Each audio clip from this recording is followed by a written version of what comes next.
Oke, Bapak Ibu, terima kasih sudah menunggu dengan sabar sekali. Memang ada drama sedikit, tidak apa-apa. Eh, Oke, materi kita malam hari ini adalah pengantar membaca surat Filipi. Jadi ini suara saya jelas ya Bapak Ibu ya?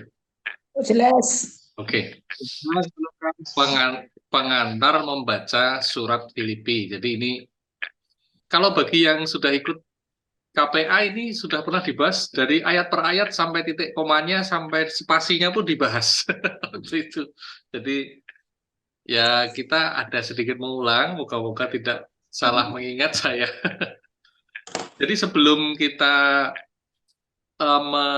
maju ke dalam pembahasan mengenai pengantar membaca surat Filipi ini, untuk mendapatkan konteks yang baik, kita perlu tahu dulu rangkaian pelayanan Paulus yang orang Tarsus itu hingga lahirnya jemaat di kota Filipi. Dan kemudian nanti berkembang, kemudian terjalin hubungan yang indah dan ideal antara Paulus dengan jemaat di Filipi. Untuk itu kita perlu melihat perjalanan-perjalanan Paulus dalam pelayanannya setelah ia bertobat dan turut bermarkas di Antioquia setelah dijemput Barnabas dari kota kelahirannya Tarsus. Jadi Bapak Ibu, Paulus itu setelah bertobat, dia itu mengalami banyak peristiwa, tapi setelah peristiwa itu terjadi, Paulus itu kembali ke kota kelahirannya. Dia tidak menginjil, dia pulang. Baru setelah beberapa waktu itu dia dijemput Barnabas, "Mbok ayo melayani bersama." Baru Paulus datanglah ke Antioquia dan dia mulai melayani. Ini saya minta Bu Neni ya untuk banyak membaca, tapi sebenarnya sudah ada di layar, Bu. Saya akan share screen saja. Share screen.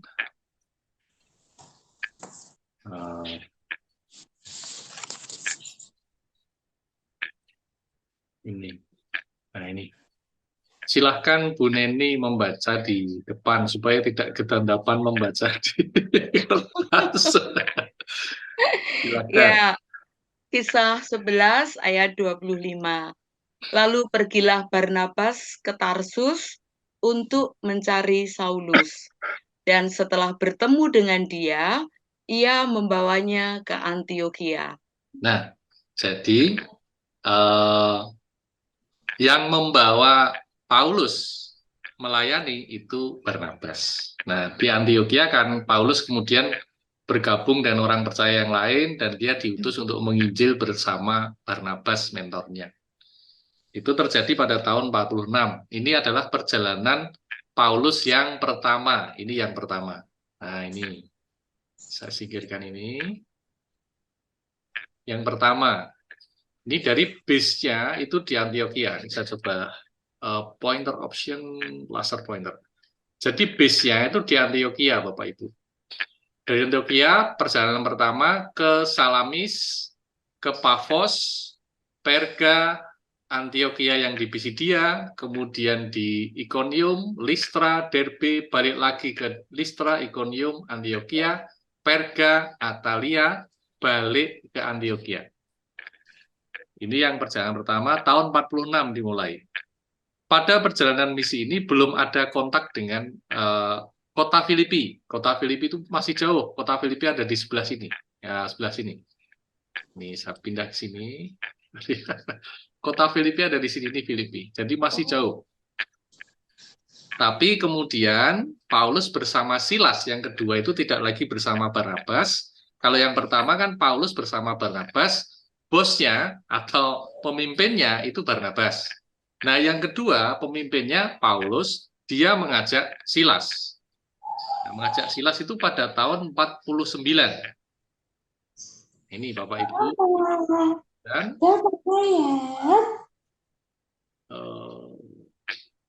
nah ini 49. Ini 49 dari Antioquia, Tarsus lewat rumahnya, ke Derbe, Listra, Iconium, Antioquia yang di Pisidia, sampai ke Troas. Nah, di Troas ini, itu Paulus disuruh atau diperintahkan Roh Kudus untuk tidak menginjil ke Bitinia. Bitinia itu sini. Tidak menginjil ke sini dulu, tetapi menginjillah ke Eropa. Ini Eropa. Maka dia berlayar ke Samothrake, Neapolis, dan sampai ke Filipi. Nah, di Filipi ini dia bertemu dengan Lydia dan sejumlah orang di sana. Dan mulai dari Troas, saya tadi lupa, di Troas itu Paulus bertemu dengan Lukas di sana.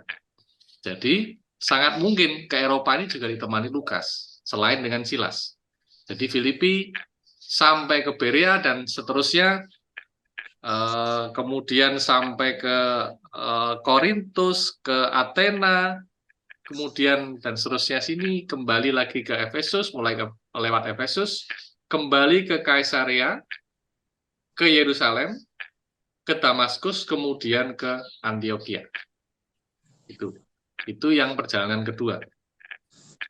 Nah,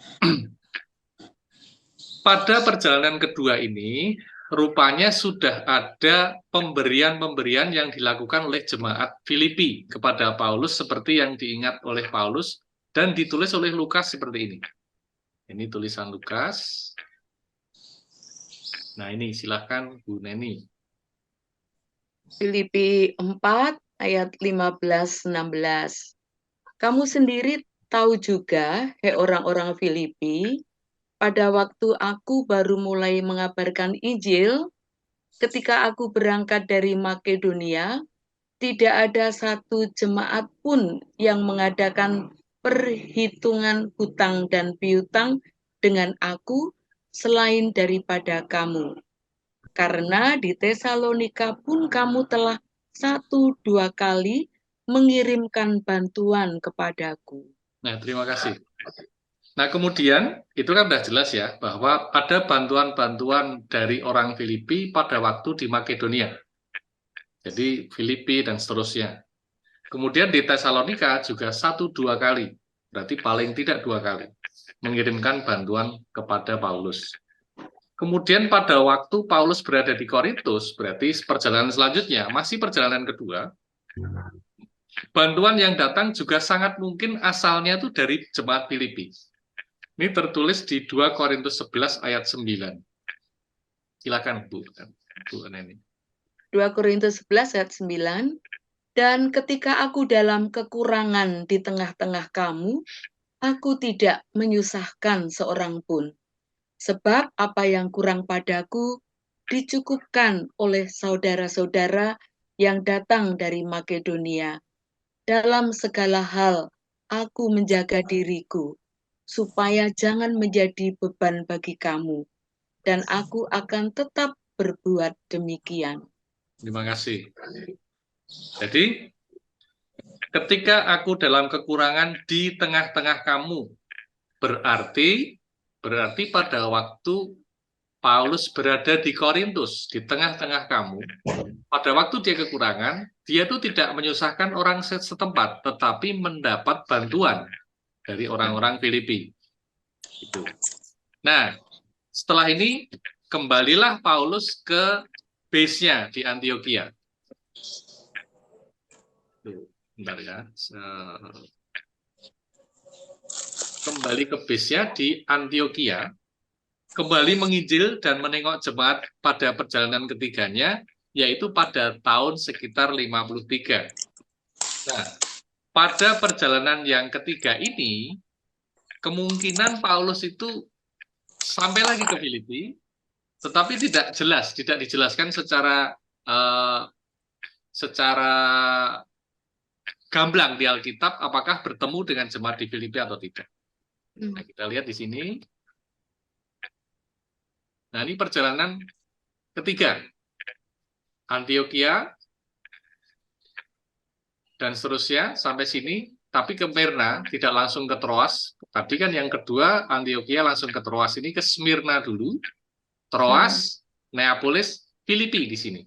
Jadi masuk Filipi juga, kembali sampai ke daerah sini, Korintus dan seterusnya, balik lagi ke Berea, Neapolis, kemudian ke Troas, kemudian lewat bawah sini, kemudian sampai Efesus, maksud saya Miletus. Di Miletus ini sebenarnya Paulus sudah diberitahu oleh Nabi Agabus bahwa kalau dia kembali ke Yerusalem, dia akan ditangkap. Tapi Paulus tetap saja berangkat ke Yerusalem untuk pulang. Nah, sampai di Sidon, kemudian Kaisarea, di Yerusalem ditangkap. Dia ditahan di Kaisarea selama kira-kira 2 tahun, sebelum pada akhirnya dia harus berlayar perjalanan keempatnya menuju ke Roma untuk mendapatkan keadilan dari Kaisar di Roma. Jadi kira-kira begitu perjalanan ketiga. Nah, pada waktu dia ini saya stop share saja. Nah, pada waktu dia berada di Roma, dia tuh mendapatkan tahanan rumah. Nah, tahanan rumah itu selama kira-kira 2 tahun, itu Paulus menulis surat-surat penjara. Surat-surat penjara itu ya Efesus, Kolose, Filemon, Filipi, Timotius, dan kemungkinan jika kita percaya Ibrani itu ditulis oleh Paulus, ya Ibrani itu ditulisnya di Roma. Kira-kira begitu.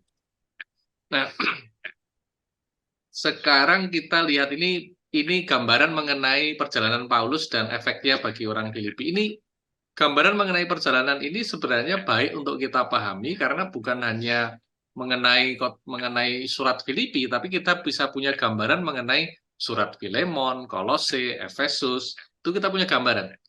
Oh, menulisnya di penjara di Romawi, tetapi bukan penjara di sel itu, tapi tahanan rumah lebih tepatnya. Terus sekarang kita ke topik berikutnya, kota Filipi. Jadi pada zaman Paulus, Filipi itu kota yang besar dan kaya, yang lokasinya merupakan tempat pertemuan jalur perdagangan barat dan timur yang dihubungkan oleh jalan namanya Via Egnatian. Jalan Egnatian.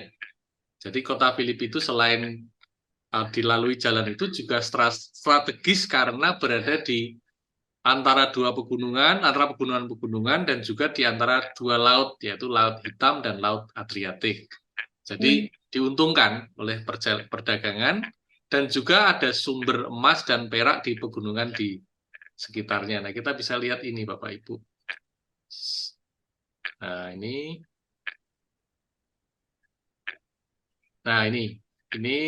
Filipi di sini. Kalau mau lihat Filipi tadi kan di sini Bapak Ibu. Filipi kan di sini. Nah, kalau dibesarkan petanya di sini, itu jadi seperti ini. Nah, ini Filipi. Troas kan di sini, dan seterusnya. Efesus di sekitar sini. Jadi Filipi di sini. Nah, ini jalan yang merah ini, moga-moga kelihatan.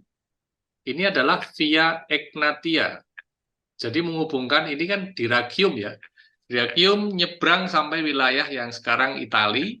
Itu kalau ke utara ini yang kuning ini adalah Via Appia. Via Appia nyebrang Via Egnatia sampai ke, ini nggak kelihatan, sampai ke Bizantium di sini. Bizantium itu kan nanti namanya Konstantinopel, juga disebut Istanbul kalau sekarang. Jadi Via Appia, Via Egnatia itu menghubungkan antara pusat kota Romawi sampai ke Bizantium pada waktu itu. Nah, ini jalurnya Via Egnatia ini sekitar 1000 km, lebarnya 6 meter. Jadi ya cukup besar.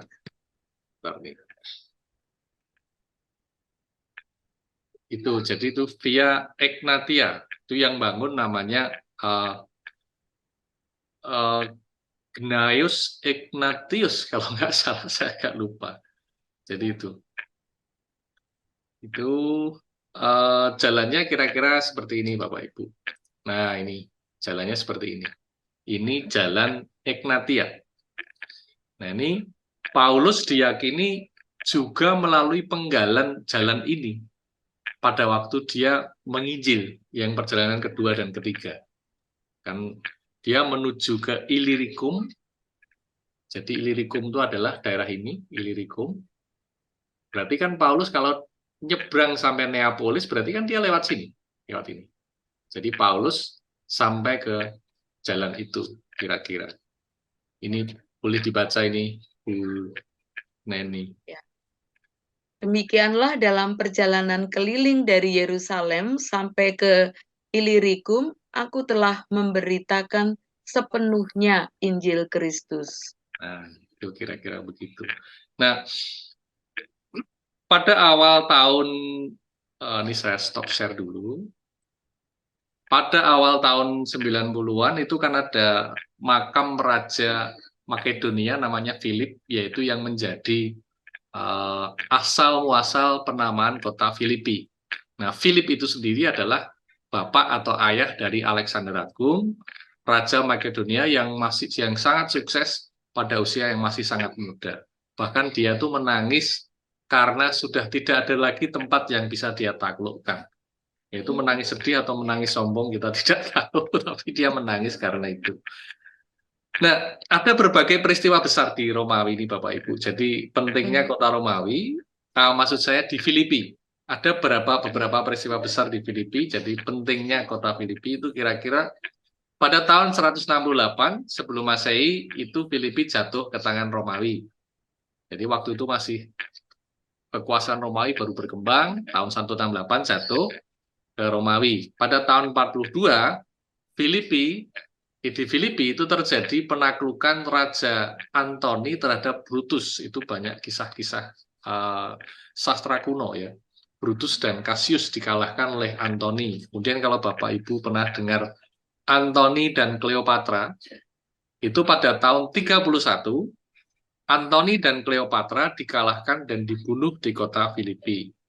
Itu di kota Filipi. Jadi kalau nyambung-nyambung cerita, suka mendengarkan cerita lama, ini akan, oh di Filipi rupanya gitu. Kemudian Kaisar Agustus dari Roma itu membuat Filipi sebagai kota koloni Romawi. Nah, bukan hanya sekedar dikuasai, tapi menjadi kota koloni. Kota koloni ini membuat Filipi punya derajat yang sama dengan Romawi. Jadi orang-orang Filipi itu warga negara Romawi.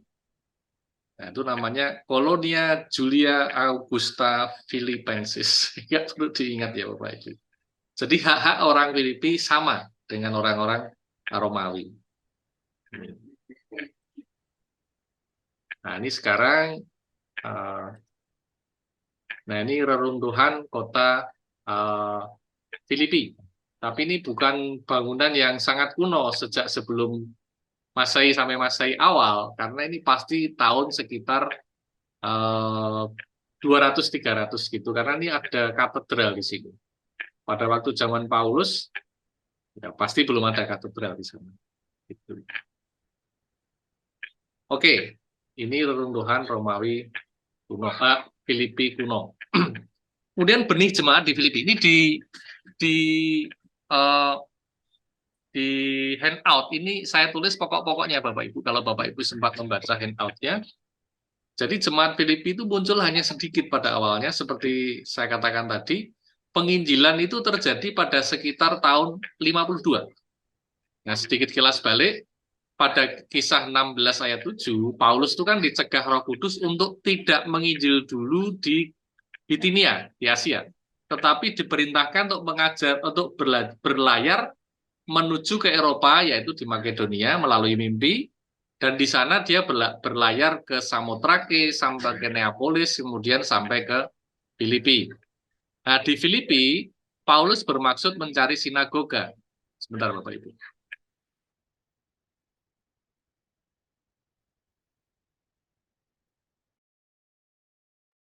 Nah, di Filipi, Paulus kan bermaksud mencari sinagog. Sinagog itu kumpulan 10 orang yang berdoa bersama.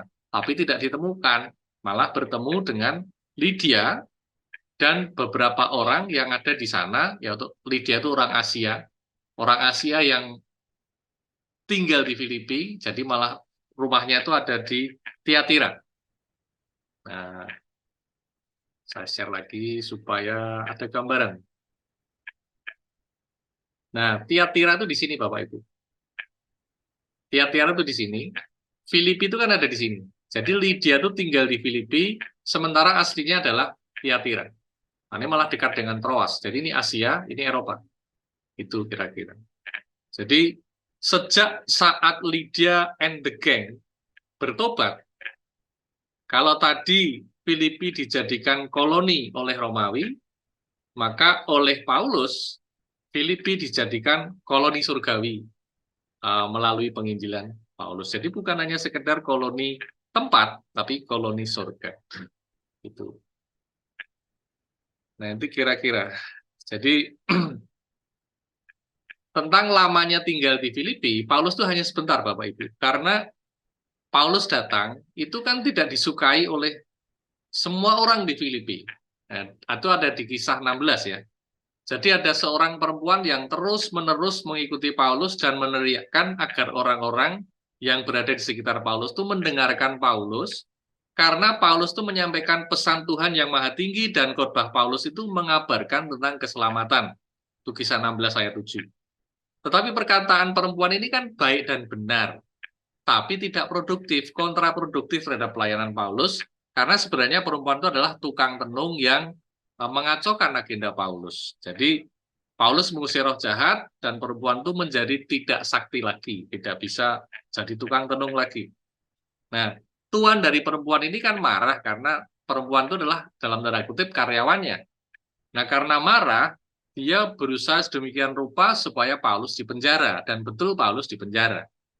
Tapi Paulus dan Silas bernyanyi, kemudian dilepaskan dari penjara dengan gempa, tapi mereka tidak mau pergi dari penjara karena ingin menyelamatkan kepala penjara, dan kepala penjara itu diinjili bahkan bertobat dia dan seisi rumahnya. Jadi koloni surgawi makin berkembang di sana, walaupun tetap jumlahnya masih sedikit. Jadi gereja kecil di Filipina mulai.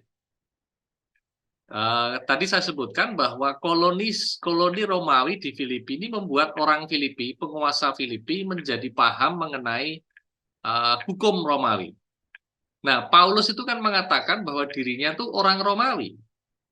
Jadi kalau dia ditangkap di dalam dan dipenjarakan tanpa ada alasan yang kuat, itu bisa membahayakan pemerintah lokal. Dia bisa mendapatkan sanksi. Nah, pembelaan Paulus yang seperti itu, aku ini orang Romawi, kamu tidak bisa memenjarakan saya dengan alasan yang tidak masuk akal.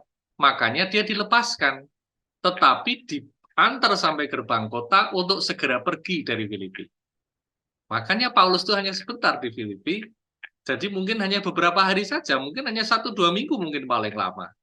Tetapi dia sudah menanamkan koloni surgawi di sana. Itu mengenai latar belakang. Ini sudah cukup panjang. Jadi saya rasa sudah cukup mengenai latar belakang. Kita mau lihat pokok-pokok pikiran pada surat Paulus ke jemaat di Filipi, Bapak Ibu. Nah, ini baca lagi. Nah, silahkan Bu Neni. Masih mute, Bu. Masih mute. Baik, mulai dari ayat 5. Hendaklah kamu dalam hidupmu bersama menaruh pikiran dan perasaan yang terdapat juga dalam Kristus Yesus, yang walaupun dalam rupa Allah, tidak menganggap kesetaraan dengan Allah sebagai milik yang harus dipertahankan, melainkan telah mengosongkan dirinya sendiri dan mengambil rupa seorang hamba dan menjadi sama dengan manusia. Dan dalam keadaan sebagai manusia, ia telah merendahkan dirinya dan taat sampai mati, bahkan sampai mati di kayu salib. Itulah sebabnya Allah sangat meninggikan dia dan mengaruniakan kepadanya nama di atas segala nama, supaya dalam nama Yesus bertekuk lutut segala yang ada di langit dan yang ada di atas bumi dan yang ada di bawah bumi. Dan segala lidah mengaku Yesus Kristus adalah Tuhan, bagi kemuliaan Allah apa-apa. Oke, terima kasih. Kalau kita membaca, hanya mendengar tadi, Bapak Ibu, penggalan dari tulisan tadi, itu kita mendengar khotbah misalnya, ada pendeta mengambil kutipan ini tanpa menyebutkan ini dari kitab mana, itu mungkin sekali kita itu salah menebak. Mungkin kitab Roma atau kitab Korintus, kita salah menebak karena apa? Ini teologis sekali, sangat teologis. Jadi barangkali ini bukan Filipi, karena Filipi itu surat cinta sebenarnya Filipi itu. Tapi ternyata ini adalah surat Filipi. Jadi saya ingin memberi gambaran pada Bapak Ibu bahwa uh, surat cinta atau surat kasih mesra Paulus kepada jemaat di Filipi itu tidak hanya surat biasa saja, tapi juga ada muatan-muatan teologis yang dalam di sana. Oke, kemudian tujuan penulisan Bapak Ibu. Tujuan penulisan, kalau Bapak Ibu cek di handout tuh saya tulis di sana. Tujuan penulisan itu pada dasarnya adalah untuk berterima kasih kepada jemaat Filipi yang sudah mendukung dirinya. Tadi sudah dibaca oleh Bu Neni bahwa di Korintus, di Tesalonika itu sudah membantu. Itu yang disebut Bapak Ibu, yang tidak disebut mungkin masih ada. Jadi, tapi lebih dari sekedar berterima kasih, Paulus itu mengirim surat untuk menyatakan ucapan syukurnya kepada Tuhan karena jemaat Filipi ini mendukung dirinya. Nah, kita bisa lihat perbedaan nuansanya. Berterima kasih iya, tapi lebih dari itu dia tuh mengucap syukur karena jemaat di Filipi mendukung dirinya. Tentu saja ada nasihat di sana, seperti saya sebutkan tadi, dan juga ada muatan-muatan teologis yang dalam di sana. Jadi kalau kita lihat ya Bapak Ibu, Paulus itu kan menanam jemaat di Filipi pada sekitar tahun 52, pada waktu perjalanan kedua. Surat penulisan surat kepada jemaat di Filipi itu dilakukan pada waktu ia dipenjara di Roma. Itu terjadi pada tahun sekitar 61-62. Artinya sekitar 10 tahun kemudian. Jadi 10 tahun kemudian menulis surat. Gitu. Kita tahu bahwa Filipi adalah kota pertama di mana ada jemaat yang muncul di sana. Jadi koloni surga pertama di Eropa. Dan Filipi memiliki tempat di hati Paulus yang sangat istimewa.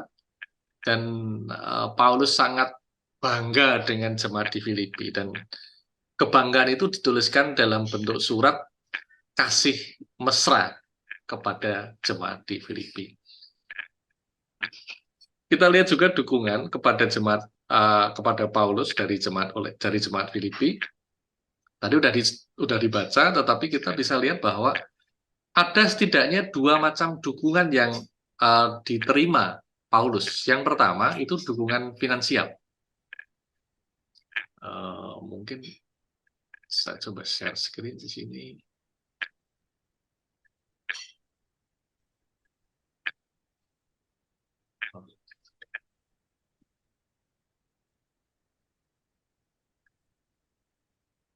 Nah ini, dukungan kepada jemaat di Filipi yang pertama adalah dukungan finansial, tentu saja. Jadi ketika Paulus ada di Tesalonika, di Makedonia, jemaat Filipi setidaknya mengirimkan 2 kali bantuan keuangan kepada Paulus, di Filipi 4, 15, 16. Kemudian pada waktu Paulus berada di Korintus, bantuan juga datang sangat mungkin dari Filipi. Seperti pada 2 Korintus 11 ayat 7-9 yang kita baca tadi. Tampaknya jemaat Filipi ini sangat berterima kasih atas pemberitaan Paulus mengenai Injil dan keselamatan mereka, sampai-sampai mereka merasa sangat rela mengirim bantuan keuangan kepada Paulus, bahkan ketika Paulus itu tidak pernah memintanya. Jadi ya, Paulus tidak meminta, tetapi jemaat di Filipi mengirimkannya. Kemudian yang kedua adalah dukungan fisik, Bapak Ibu. Dukungan fisik ini bantuan fisik yang sangat disukai dan sangat dihargai oleh Paulus. Jadi jemaat di Filipi ini mengirimkan orang untuk membantu atau melayani Paulus selama dia ada dalam tahanan rumah. Nah, ini kan keputusan yang baik sekali, dan ini tentu saja bisa kita bayangkan kalau sebuah kelompok atau sebuah persekutuan mengirimkan orang, itu berarti kan sudah melalui rapat, siapa yang mau dikirim, persiapannya apa, siapa yang bersedia, dan seterusnya. Jadi udah ada rapat majelis lah, kira-kira di sana siapa yang dikirim. Nah, orang itu adalah Epafroditus, yang juga disebut rasul, karena yang namanya rasul itu adalah utusan. Gitu. Nah, kembali kepada hal-hal finansial, Bapak Ibu. Paulus ini tampaknya hanya dikirimi dukungan finansial hanya oleh jemaat Filipi. Ini mungkin asumsi yang keliru, itu banyak yang keliru. Tetapi jemaat Antioquia yang dulu mengirim Paulus dan timnya keliling Asia dan Eropa itu tidak tercatat membantu. Mungkin mereka membantu ya, tapi tidak tercatat di Alkitab. Dan Paulus rupanya sangat berterima kasih kepada jemaat Filipi untuk itu. Tapi kita bisa lihat keunikan perkataan Paulus pada Filipi 4 ayat 10 sampai 20. Kalau Bapak Ibu sempat baca Filipi 4 ayat 10 sampai 20 itu sebenarnya Paulus itu tidak memerlukannya. Tapi justru jemaat Filipi lah yang perlu melakukan tindakan kasih itu, karena tindakan kasih itu merupakan tanda bahwa jemaat Filipi itu sudah bertumbuh dalam iman dan mengerti kewajiban untuk merawat sesama satu tubuh. Filipi 4 ayat 14. Jadi kesan membaca surat Filipi ini jelas. Paulus itu tidak sekedar mengucapkan terima kasih pada jemaat Filipi, tapi lebih ke ucapan selamat pada jemaat Filipi. Selamat, kamu sudah tahu tanggung jawab Kristen kamu. Terima kasih, ya dibantu, tapi lebih ke selamat. Ini kalau bagi kita, Bapak Ibu, kita bersuka cita kalau ada orang yang menolong kita, dan memang wajib seperti itu, kita berterima kasih, apalagi kalau pertolongan itu sangat kita perlukan. Tapi sebenarnya lebih dari itu semua, kita tuh justru mestinya lebih bersyukur, karena sikap hati pemberi bantuan itu, dia memiliki relasi yang beres dengan Tuhan. Maka dia membantu. Nah, kita lihat bagi Paulus sendiri kan, bantuan itu sangat bermanfaat, tetapi fokus Paulus itu bukan itu. Fokus Paulus itu bisa kita lihat di Filipi 4 ayat 13. Segala perkara dapat kutanggung di dalam Dia yang memberi kekuatan kepadaku. Ini menunjukkan bahwa dirinya sudah terbiasa hidup dalam segala keberadaan. Jadi Paulus sama sekali tidak merendahkan pemberian jemaat Filipi, sama sekali tidak. Tetapi ia mengajarkan tentang sesuatu yang lebih hakiki dalam hidup, bahwa hidup itu kan berasal dari Kristus, dan kekuatan dari Kristuslah yang membuat dirinya hidup dan menjalani dalam setiap keadaan. Nah, dengan perkataan itu, Paulus itu sekaligus memberi kesempatan kepada jemaat di Filipi untuk semakin menyesuaikan sikap hatinya dalam konteks pemberian dan bantuan kepada orang lain. Maksud saya begini, jadi kalau jemaat Filipi memberi, itu jangan sampai dia berharap ucapan terima kasih. Karena yang diberi itu sebenarnya tidak wajib berterima kasih, tapi lebih wajib saling mendukung pertumbuhan imannya. Jadi jangan sampai, ini juga refleksi buat kita Bapak Ibu, kalau kita memberi pada seseorang itu, orang itu berterima kasih atau tidak, itu lebih ke dirinya. Kita tidak perlu berharap, karena kita memberi itu kan karena Tuhan. Kita lihat teman-teman Desud ini kalau suka memberi, pasti tidak mengharapkan terima kasih. Dan itu saya melihat dari Bapak Ibu semua. Dan itu sudah kayak jemaat di Filipi itu. Saya rasa begitu. Jadi yang tidak terima kasih tentu saja bersalah ya Bapak Ibu. Tetapi jangan sampai kita berpikir memberi itu wajib orang berterima kasih. Karena kita memberi memang semata-mata ingin memberi karena Tuhan menyuruh kita memberi atau mendorong kita memberi. Jadi Paulus mengajak jemaat di Filipi, aku menyukai pemberianmu, tapi sebenarnya aku nggak butuh. Karena aku lebih suka hatimu itu loh yang beres dengan Tuhan. Gitu. Nah, mengenai Filipi 4 ayat 13 nih Bapak Ibu, kita itu sering merohanikan ya ayat Filipi 4 ayat 13 ini dan memandangnya di luar konteks. Dulu bahkan tahun 90-an tuh saya masih kos di Jogja, itu ada tinju Bapak Ibu, Evander Holyfield lawan Mike Tyson. Evander Holyfield tuh jubahnya itu ada tulisan Filipi 4 ayat 13. Saya dulu juga tidak hafal. Kemudian mereka bakbuk-bakbuk, ternyata menang Evander Holyfield. Wah, ayatnya sakti kan gitu. Jadi dipukul itu saya bisa menanggung segala hal di dalam nama Tuhan, dan dia menang. eh Ya ini lucu, dan saya waktu itu ya Kristen sendiri ya agak tegang di tempat kos nonton bersama itu, tapi ya sudahlah, toh tidak terjadi apa-apa. Tetapi Bapak Ibu, kalau kita melakukan hermeneutika secara jujur di ayat ini, di pasal ini, atau di perikop ini, kita tuh kan perlu melihatnya secara proporsional dan kontekstual sebenarnya. Saya tidak bermaksud menyalahkan orang yang mendasarkan imannya pada ayat ini untuk segala sesuatu yang terjadi pada kehidupannya, pekerjaannya, rumah tangganya, dalam konteks mendidik anak, merawat orang tua, konflik-konflik horizontal, konflik dimanapun. Lalu kita punya tekanan-tekanan, sakit sendiri atau merawat orang sakit, itu kan kita stres, apalagi kalau panjang. Lalu kita mengambil ayat ini, Filipi 4 ayat 13 untuk kekuatan kita. Saya tidak menyalahkan itu. Dan memang seharusnya begitu. Harusnya orang Kristen itu kan punya relasi yang beres dan mengakui bahwa kekuatan itu berasal dari Tuhan. Tetapi kalau mau jujur, perikop ini tuh tidak ngomong itu sebenarnya. Perikop ini ngomong tentang uang sebenarnya, Bapak Ibu. Jadi yang dibicarakan Paulus ini sebenarnya tentang kecukupan keuangan. Mungkin Paulus kan sudah mengalami kelaparan sebelumnya, mungkin juga sakit. Dia juga sakit minta sembuh, nggak sembuh, kan gitu. Jadi dia menjalani ini semua dengan sukacita bersama Kristus. Ketika ada bantuan, keuangan membaik, itu semua dijalani dengan sukacita yang sama dengan pada waktu dia kekurangan. Dan dalam berbagai suratnya pun kan Paulus selalu menekankan untuk merasa cukup. Ibadah itu kalau disertai dengan rasa cukup, itu akan menguntungkan. Cukupkanlah dirimu, bersukacitalah senantiasa, bersyukurlah senantiasa. Karena apa? Karena emang hidup dia kekuatannya dari Tuhan. Bantuan itu dia terima. Gitu. Nah, ini saya stop dulu ya, terlalu lama nanti. Nah,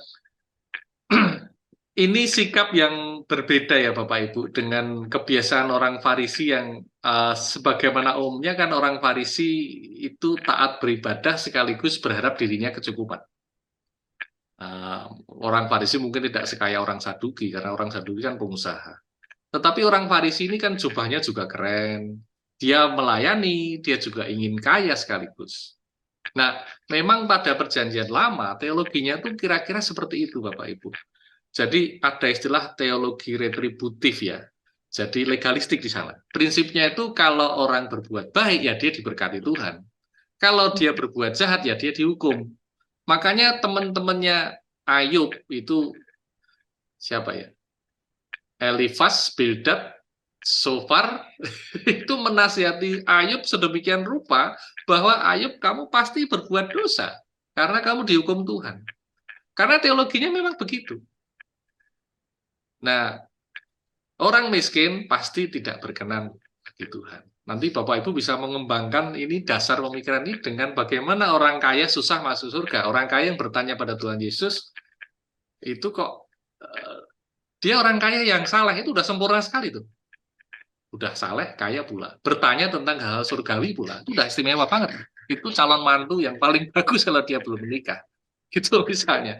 Tapi teologi ini Bapak Ibu itu pasti mendasari cara berpikir Paulus juga, bahwa dia dulu orang Farisi, dia adalah Rabi Saul, dan dia berkecukupan. Itu linear, itu taat, tertib, rohani, kaya, itu linear. Tapi ternyata tidak seperti itu bagi Tuhan Yesus. Yesus kan mengatakan manusia tidak bisa mengabdi pada dua tuan. Harus memilih salah satu, Tuhan atau Mamon, kekayaan atau Tuhan. Nah, pernyataan Yesus itu kan tidak diterima oleh banyak orang Farisi karena ya Yesus kamu ngomong gitu karena kamu nggak kaya. Orang Farisi kan bilang begitu. Saya kaya kok saya disalahin. Kan begitu bagi orang Farisi. Tapi Yesus kan melihat hati mereka ya Bapak Ibu. Bahwa mereka sebenarnya ingin tetap kaya dan punya banyak uang sementara tetap juga menjadi tokoh agama. Jadi tokoh agama ini keren pada zaman itu Bapak Ibu. Ya, potret orang Farisi pada masa lalu seperti itu. Apalagi Paulus kan rabi Yahudi. Tapi kalau Bapak Ibu lihat Filipi 4 ayat 11, bentar ya Bapak. Filipi 4 ayat 11, ini saya share. Nah ini Bapak Ibu yang paling bawah. Bu Neni, silahkan Bu Neni yang paling bawah. Kukatakan ini bukanlah karena kekurangan, sebab aku telah belajar mencukupkan diri dalam segala keadaan. Nah, kita fokus pada kata telah belajar nih Bapak Ibu. Nah, kalau kita baca Alkitab tuh kan memang jangan cepat-cepat. Nanti kebablasan, nggak bisa ngerem nanti. Bahwa Paulus itu telah belajar. Berarti sebelumnya tidak seperti itu. Dia tuh learn, sudah belajar sekarang, sudah tahu sekarang, tapi dulu tidak tahu. Paulus telah belajar mencukupkan diri dalam segala keadaan, yang berarti bahwa sikap hati sekarang ini adalah hasil dari perubahan sikap hati sebelumnya, sebagaimana layaknya kebanyakan orang Farisi. Itu tentang hal yang kita bahas tadi, tentang dukungan jemaat bagi jemaat, dukungan jemaat Filipi kepada Paulus. Kemudian kita lihat nuansa surat Filipi, Bapak Ibu. Itu penuh kasih mesra tentu saja ya. Karena memang surat cinta ini nyaris seperti surat cinta ini Bapak Ibu. Walaupun kalau kita lihat surat ini dibandingkan dengan surat-surat Paulus pada jemaat lain, misalnya Galatia, Efesus, apapun itu kan punya teguran-teguran khas di sana.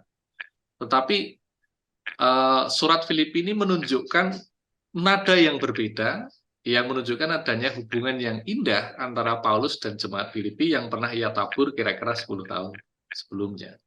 Dan Paulus tuh menganggap jemaat Filipi itu bukan subordinate, bukan jemaat yang perlu dikotbahi di sana, diinjili lagi, tidak. Tapi dianggap sebagai jemaat yang merupakan rekan sekerja, mitra. Jadi surat itu, Bapak Ibu, surat ini ditulis tampaknya spontan, Bapak Ibu. Kalau ini saya cantumkan 2 ayat ini secara spontan dan mengalir sesuai dengan ingatan saja di benak Paulus. Jadi mungkin tidak dengan rencana yang sangat terencana gitu menulis surat. Kalau kita mau membawakan SOD, saya, Bu Neni, atau siapapun nanti, itu kan direncanakan. Tapi kalau Paulus ini kayaknya spontan. Makanya kalau kita lihat itu Bapak Ibu ada kata-kata seperti akhirnya, berarti dia sudah mau selesai. Kalau khotbah itu, oke, yang terakhir Bapak Ibu, itu kan kita udah mulai melek lagi tuh kalau khotbahnya terlalu lama. Nah, kalau udah melek lagi ternyata masih panjang, lalu pendetanya ngomong, oke Bapak Ibu ini yang terakhir betul. Berarti kan, wah siap-siap nih, udah terakhir. Ternyata nggak selesai juga. Nah ini kita lihat nih, Bu Neni, silahkan Bu Neni. Ya, Filipi 3 ayat 1.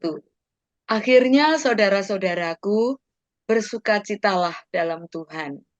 Menuliskan hal ini lagi kepadamu tidaklah berat bagiku dan memberi kepastian kepadamu. Filipi 4 ayat 8. Jadi akhirnya, saudara-saudara, semua yang benar, semua yang mulia, semua yang adil, semua yang suci, semua yang manis, semua yang sedap didengar, semua yang disebut kebajikan dan patut dipuji, pikirkanlah semuanya itu. Ya, bayangkan Bapak Ibu membaca yang pertama, akhirnya saudara-saudaraku, oh udah mau selesai nih suratnya. Enggak, Bapak Ibu, masih panjang. Filipi 4 ayat 8, jadi akhirnya masih belum selesai juga. Jadi ini kira-kira tanda bahwa Paulus itu spontan di situ. Oh, ternyata ingat lagi yang ini, tulis lagi. Gitu. Ini bukan hal yang serius ya, tapi saya sekedar memberi Bapak Ibu gambaran tentang spontanitas Paulus, dan kita bisa lihat bahwa jika tulisan spontan saja bisa sedalam ini betul-betul luapan hati yang memang setiap hari sudah ada dalam diri Paulus. Nah, kemudian ini Bapak Ibu yang mungkin cukup panjang. Ini siap-siap ngantuk ya. Sukacita Paulus. Oke, ciri khas surat ini adalah sukacita, Bapak Ibu. Jadi tidak peduli bahwa Paulus sedang mengalami hal buruk, surat kepada jemaat di Filipi ini penuh dengan ucapan syukur dan sukacita. Jadi Paulus sendiri menghadapi masa depan yang nggak jelas kan, dihukum itu kan mau dipenjara, lanjut berapa tahun, atau dieksekusi atau dibebaskan kan nggak tahu. Tapi dia tetap bersukacita. Paulus bersukacita di dalam Kristus. Nah, kalau kita sering lihat ya Bapak Ibu, Paulus itu lebih sering menyebut Kristus dibandingkan Yesus. Ini kalau Bapak Ibu tidak memperhatikan ya bablas saja. Tapi kalau saya perhatikan ini memang Paulus itu lebih sering menyebut Kristus daripada Yesus. Karena Kristus artinya kan Mesias. Jadi dia lebih mengena sekali peran Yesus sebagai Mesias dirinya. Rasa syukurnya itu meluap-luap. Ya tentu saja karena Yesus dan Kristus nggak bisa dipisahkan. Tetapi istilah Kristus, istilah Mesias itu sendiri membuat hatinya itu tidak bisa melupakan karya Tuhan.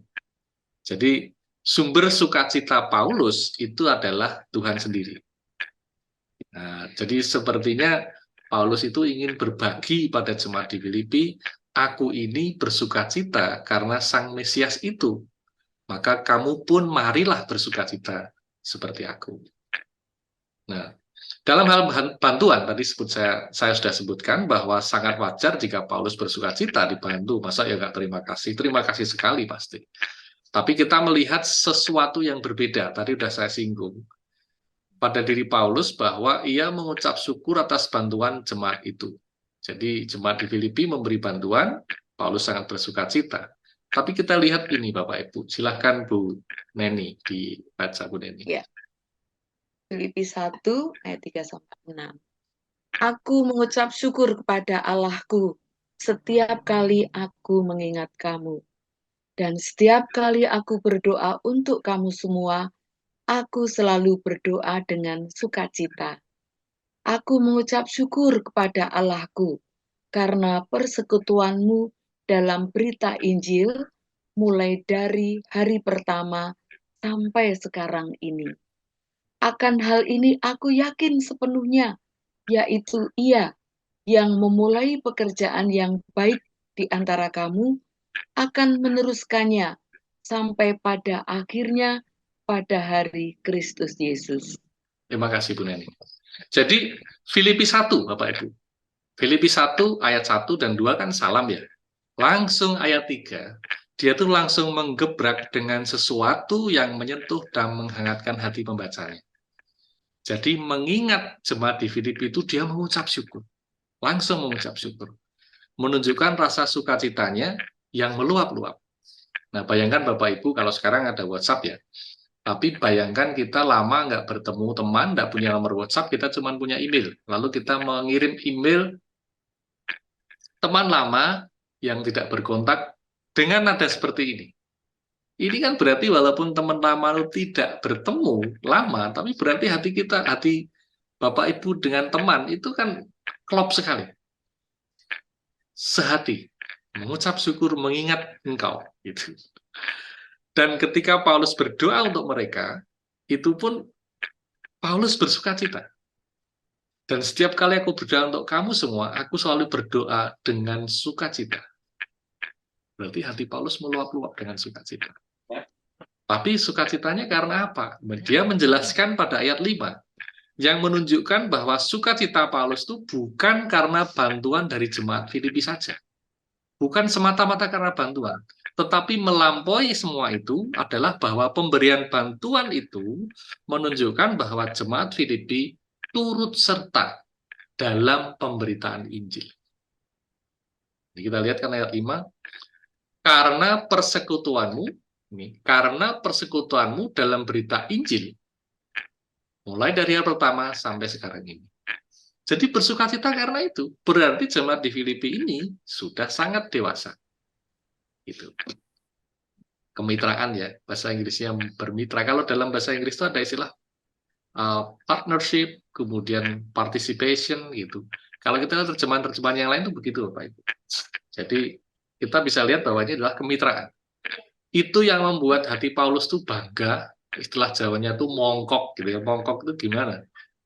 besar hati dadanya itu sesak itu loh, karena dia begitu bangga mengingat jemaat di Filipi itu bangga. Jadi sukacita di sana. Oke. Jadi Paulus bersukacita karena pertumbuhan iman jemaat di Filipi. Jadi hasrat jemaat Filipi untuk mendukung Paulus ini kan bukti sahih bahwa jemaat memahami dan menghayati dengan baik keselamatan mereka sendiri, ya. Tetapi lebih dari itu, bahwa keselamatan itu juga perlu dikabarkan berlanjut pada orang lain. Makanya Paulus didukung dalam penginjilan. Gitu. Dan Paulus bersukacita. Yang kedua, itu dengan dukungan jemaat Filipi ini, Paulus semakin mampu untuk memberitakan Injil. Jadi semakin terdorong untuk memberitakan Injil. Jadi fokus Paulus itu adalah selalu pemberitaan Injil. Bahkan dalam hal pekabaran Injil itu kan Paulus berkata, tetapi tidak mengapa. Sebab bagaimanapun juga Kristus diberitakan baik dengan maksud palsu maupun dengan jujur. Tentang hal ini aku bersukacita dan aku akan tetap bersukacita. Kalau dengan orang jahat yang berusaha mengabarkan Injil supaya Paulus diperburuk penjaranya pun Paulus bersukacita, apalagi dengan jemaat di Filipi. Jadi Paulus memang tidak menyukai motivasi buruk dalam pemberitaan Injil, tapi tampak bahwa Paulus itu tidak terlalu peduli dengan motivasi orang. Yang penting adalah Injil diberitakan. Tentu saja motivasi yang buruk itu tidak baik, dan Paulus lebih suka kalau Injil itu diberitakan dengan maksud yang murni, yang tidak palsu. Tapi yang penting ya sudahlah, apapun itu, yang penting Injil diberitakan. Itu saja. Nah, jadi dalam surat Filipi ini Paulus berbagi mengenai sukacitanya bahwa Injil itu diberitakan oleh Paulus, dan Paulus tidak peduli dengan maksud orang yang memberitakan, bahkan jika maksudnya adalah memperberat hukuman Paulus. Jadi sukacita Paulus itu tidak bisa dikurangi atau direduksi oleh agenda-agenda pribadi orang itu. Orang-orang yang kontra dengan dirinya, terserah kamu. Yang penting Injil diberitakan. Yang penting adalah Kristus dan berita Injil, dan itu membuat dirinya bersukacita. Paulus kan ingin mengajak ini, saudara-saudaranya di Filipi seperti ini. Silakan Bu Neni. Akhirnya saudara-saudaraku, bersukacitalah dalam Tuhan. Dalam Tuhan. Artinya apa? Kalau Tuhan punya pikiran kasih terhadap manusia, maka Paulus juga memiliki sukacita yang sama ketika kasih Tuhan itu bisa diberikan pada semakin banyak orang. Nah, itu ajakan Paulus sama seperti itu kepada jemaat di Filipi. Di dalam Tuhan kita kan punya pikiran yang bersukacita bagi hal-hal yang membuat Tuhan bersukacita. Tuhan bersukacita kalau Injil diberitakan. Maka Paulus sangat membanggakan jemaat di Filipi. Silakan Bu Neni. Filipi 4 ayat 1, karena itu saudara-saudara yang kukasihi dan yang kurindukan, sukacitaku dan mahkotaku, berdirilah juga dengan teguh dalam Tuhan, saudara-saudaraku yang kekasih. Makasih. Jadi jemaat di Filipi itu adalah sukacitanya Paulus. Nah, mengingat saja, itu Paulus sudah bersukacita. Bahkan Paulus itu menyebut jemaat di Filipi itu mahkotanya, perhiasannya, kebanggaannya, kegantilaning ati kalau orang Jawa. Pokoknya ingat, Filipi itu sudah meluap-luap kebahagiaannya. Seperti itu. Jadi sukacita Paulus ini kan melampaui keadaan dirinya yang sebenarnya cukup sulit untuk bersukacita, karena kan dia di penjara, menderita, kelaparan juga mungkin. Hampir pasti tidak bebas, tidak seperti kita bisa ngapa-ngapain. Nah, Paulus bersukacita juga dalam konteks bahwa ketika dia di penjara tuh orang-orang yang berada di luar penjara itu malah semakin berani memberitakan Injil. Jadi Paulus itu tidak menyesali dia berada di penjara. Dia tidak mengatakan, waduh, saya nggak hati-hati kemarin. Harusnya saya hati-hati, maaf ya, orang Filipi atau teman-teman di Filipi. Saya kemarin terlalu nekat, jadi saya dipenjara. Ini jadi berita Kristus nggak bisa dilanjutkan. Ini kan tidak begitu. Paulus kan tidak menyesali dia di penjara.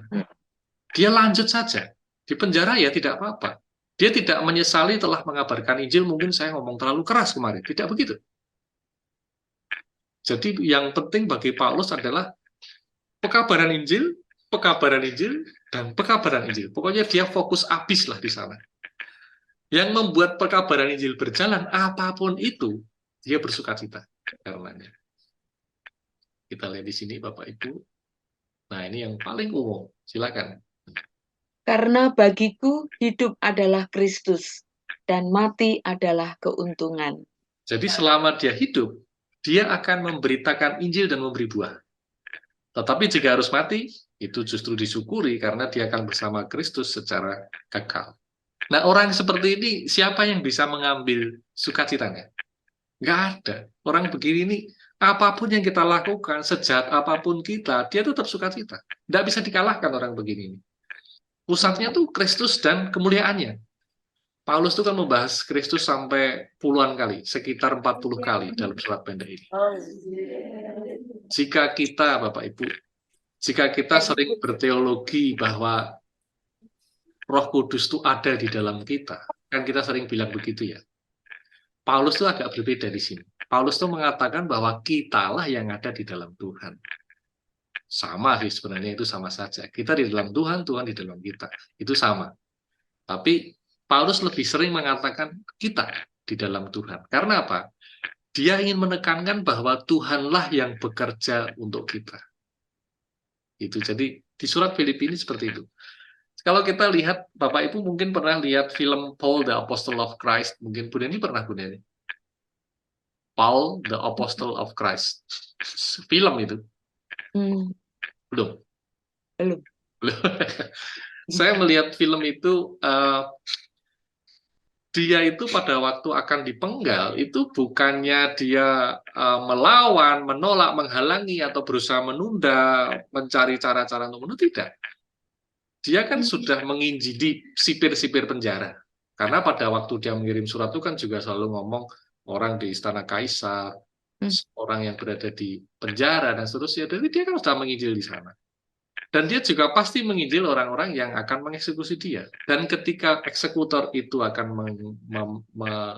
mengeksekusi, memenggal dia tidak menolak, tidak menghalangi, tapi itu film ya, gambaran film. Tapi saya percaya film itu diambil dari ilham yang kuat dari bacaan yang ada di Alkitab. Jadi yang mempermudah pekerjaan Al-Quds itu, yang sudah siap mengeksekusi, dia menyodorkan lehernya. Dan dipenggal di sana. Raut mukanya tidak takut, tidak sedih, apalagi marah. Ya sudah, waktuku cuma sampai di sini, sudah selesai. Nah, pikiran Paulus itu kan hanya Kristus dan karyanya. Dia ingin semua orang mendengar karya keselamatan dan menerimanya. Dia mewakafkan seluruh hidupnya untuk tujuan itu. Jadi kemanapun dia dibawa Tuhan, pengalaman apapun yang terjadi, seburuk apapun atau sebaik apapun yang dia alami, dia tidak akan kehilangan apapun. Karena ya dia nggak, yes, nothing tulus. Semua itu Tuhan yang punya. Dia berjangkar pada Kristus dan memang harusnya begitu. Itulah yang sempurna, berjangkar pada Kristus. Sukacitanya Paulus itu paten, tidak bisa dihancurkan siapapun. Nah, Paulus itu tidak punya plan B, Bapak Ibu. Pokoknya Tuhan, sudah selesai. Makanya dia bilang Kristus cukup bagiku. Ya memang cukup. Dia nggak punya plan B. Kita sering punya plan B ya Bapak Ibu. Saya juga punya, kadang kita sama-sama belajar. Nah, orang yang punya cadangan plan B dalam hidup, itu tidak akan bahagia seperti Paulus.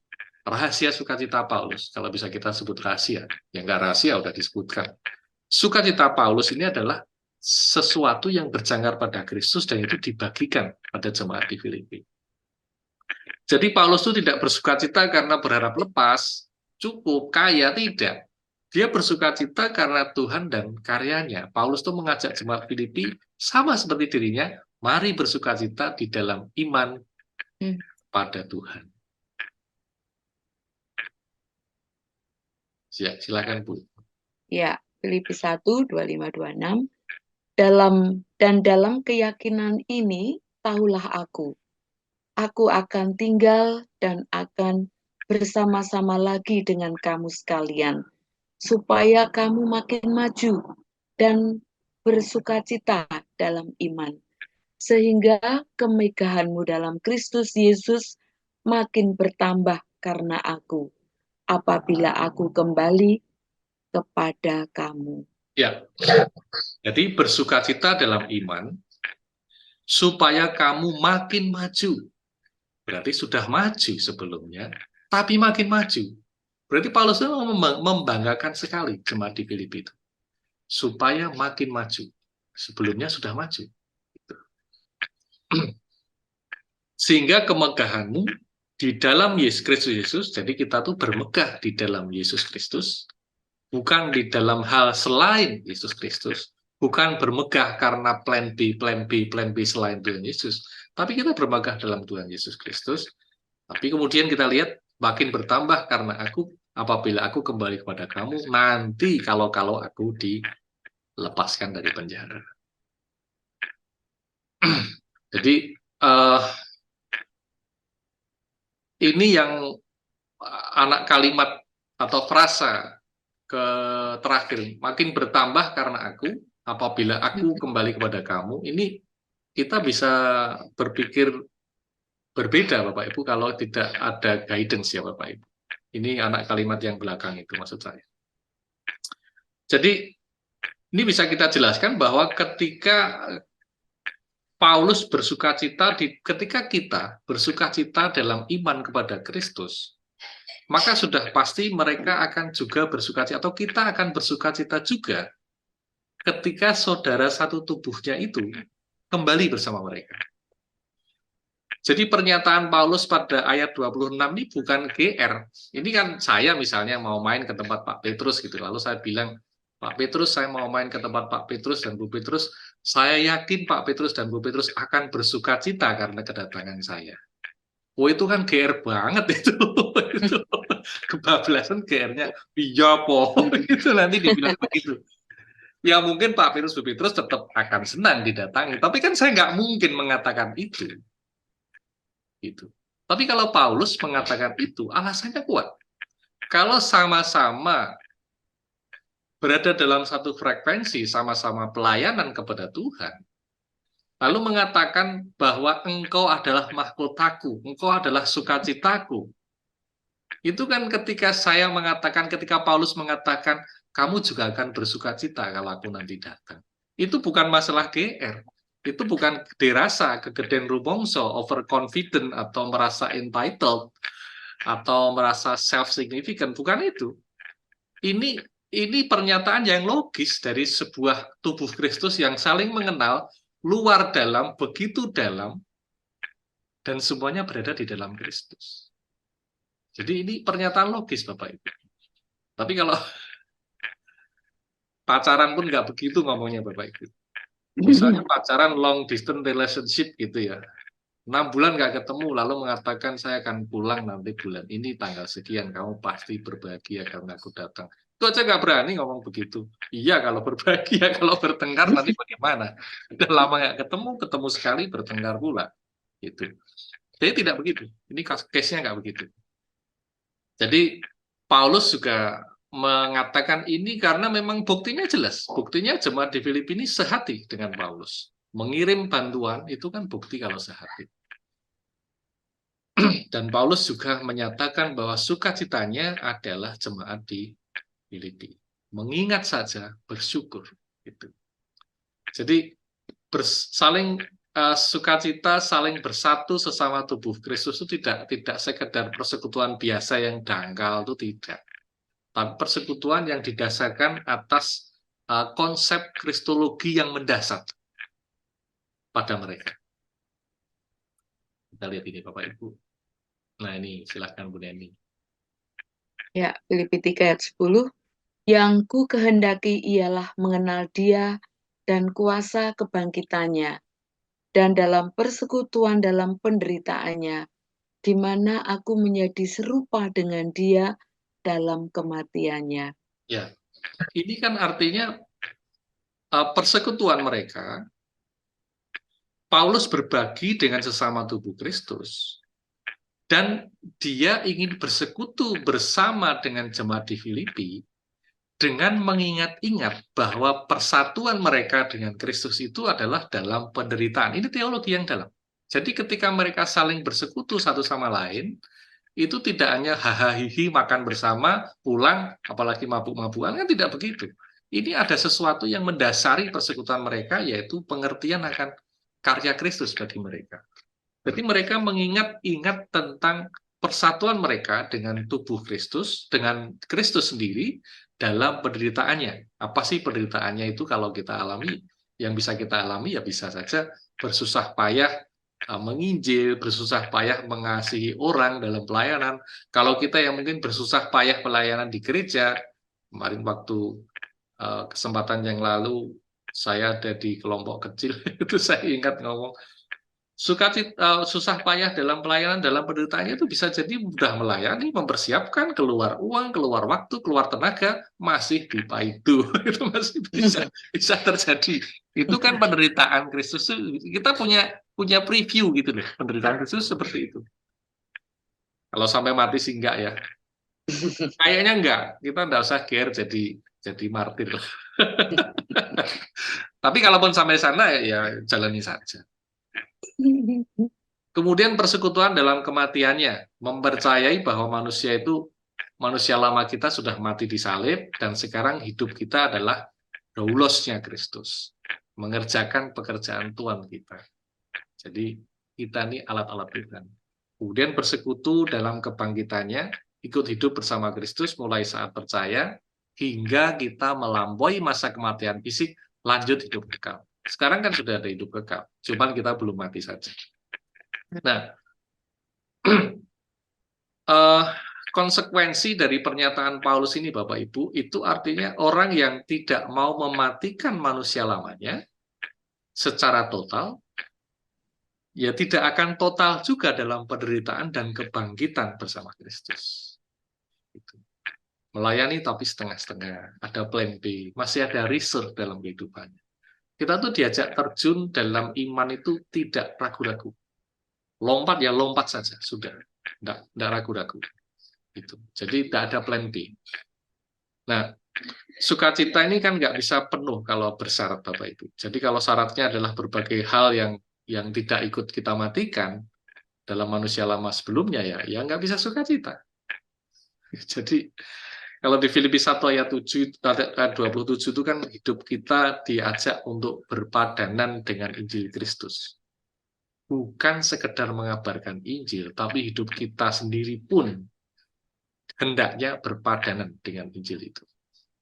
Jadi seperti saya punya tugas menyampaikan seperti ini lebih banyak untuk saya sendiri, Bapak Ibu. Jadi jangan dikira orang yang ngomong itu lebih baik, tidak. Mungkin Bapak Ibu jauh lebih baik. Ya, saya cuma dapat bagian ngomong aja sekarang. Jadi dengan segala kesadaran ya memang begini. Ini hanya karena tugas. Tapi kalau masalah berpadanan dengan Injil Kristus, kita semua itu belajar, Bapak Ibu. Jadi kembali lagi, Paulus ingin selalu berbagi dan mengajak jemaat Filipi untuk bersukacita dengan dasar teologi yang benar, yang murni. Jadi bukan bersukacita karena pura-pura melupakan masalah hidup, pura-pura melupakan kemiskinan, kekurangan pada waktu itu ya. Tidak bersukacita karena konsep terapi, ada masalah lalu bersukacita, kita bling-bling lah ikut gubrak-gubrak nyanyi, kan tidak begitu. Ini bukan terapeutik Christianity ya, tapi memang bersukacita karena hati kita bersukacita karena Kristus.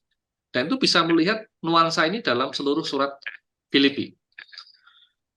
Oke, ini overview Filipi, Bapak Ibu, bukan PA, jadi kita lanjut lagi. Nanti terlalu dalam di sini, nanti sudah kesempatan berikutnya sudah termakan nanti.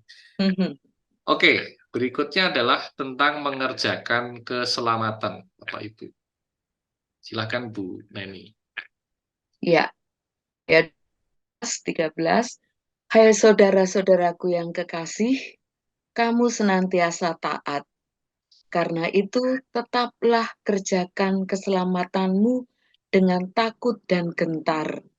Bukan saja seperti waktu aku masih hadir, tetapi terlebih pula sekarang waktu aku tidak hadir.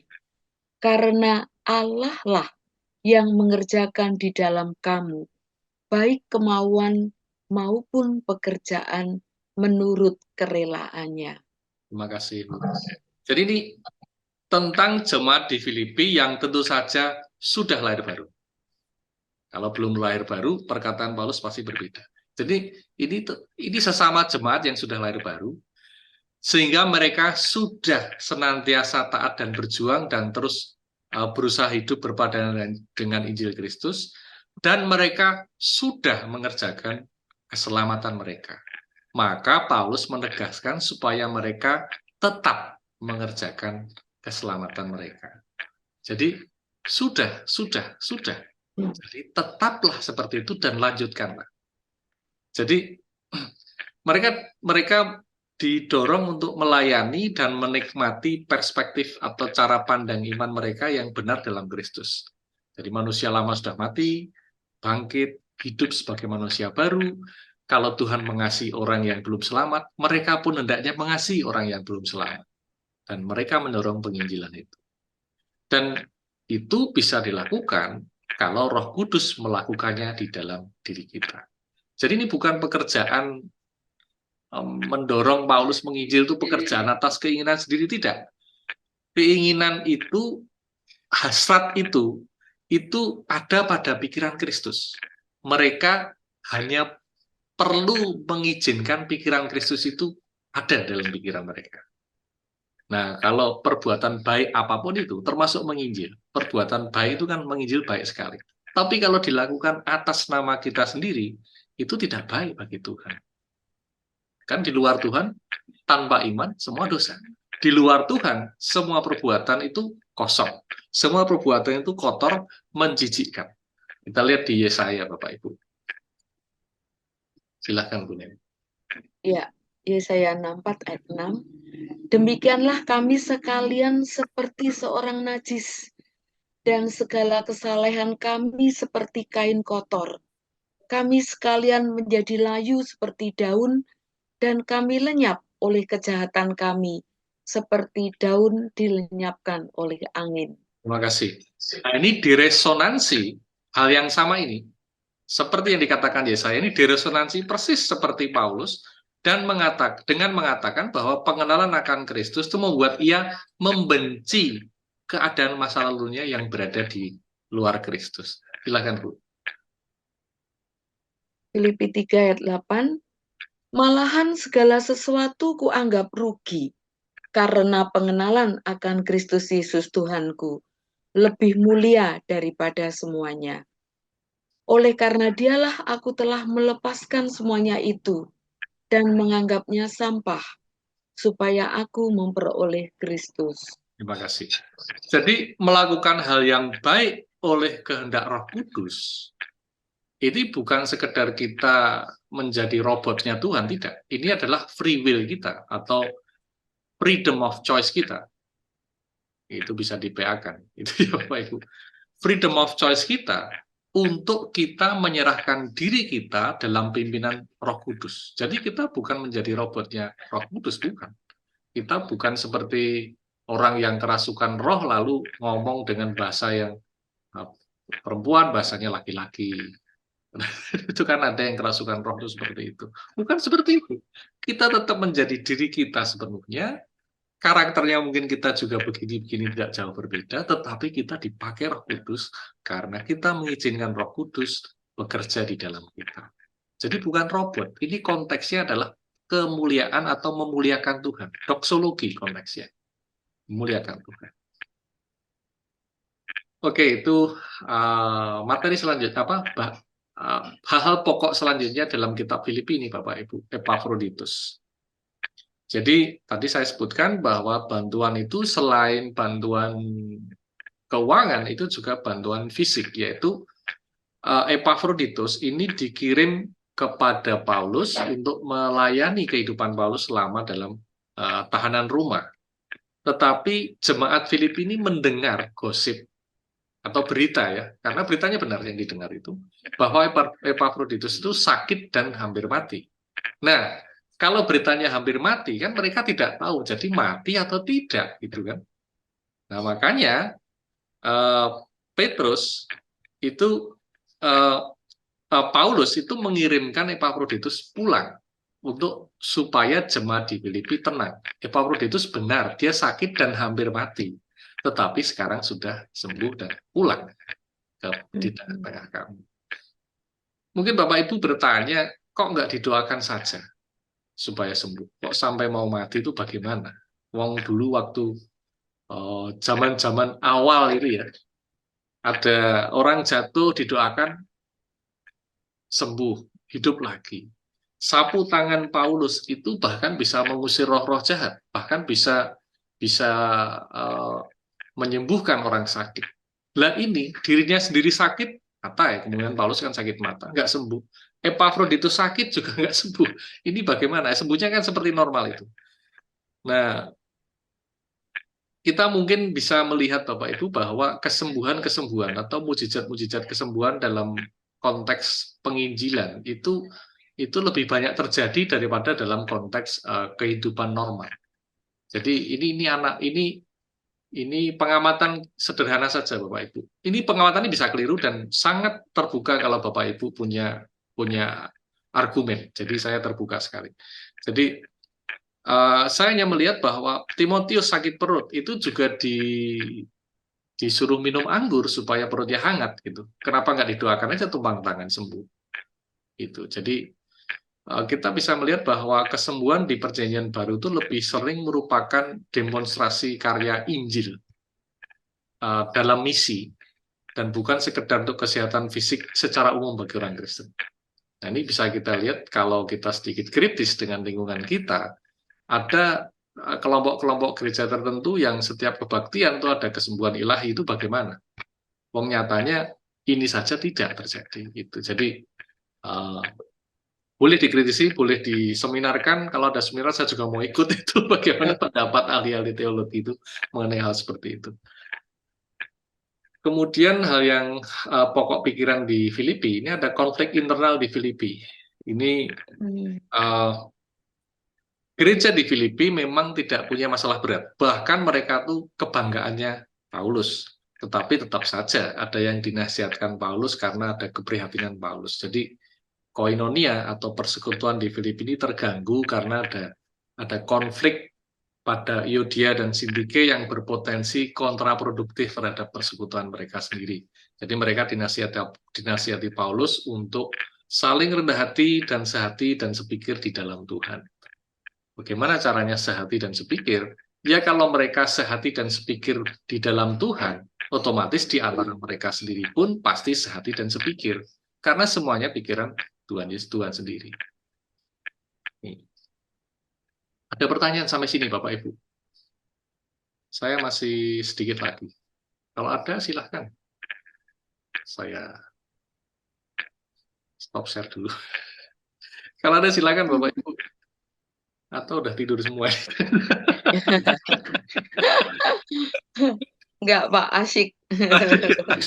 Lanjut, Bu. Lanjut, Bu, Lanjut, ya. Pak. Lanjut ya. Oke, saya share screen lagi.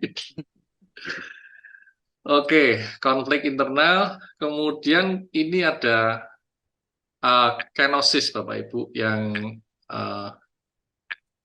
mengosongkan diri. Ini silahkan Bu Neni. Ya, ayat 5.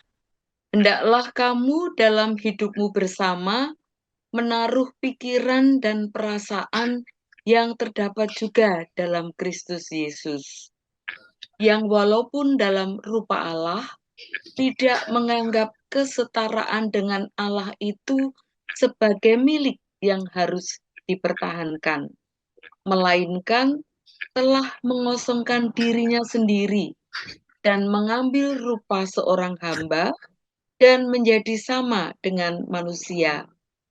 Dan dalam keadaan sebagai manusia, ia telah merendahkan dirinya dan taat sampai mati, bahkan sampai mati di kayu salib.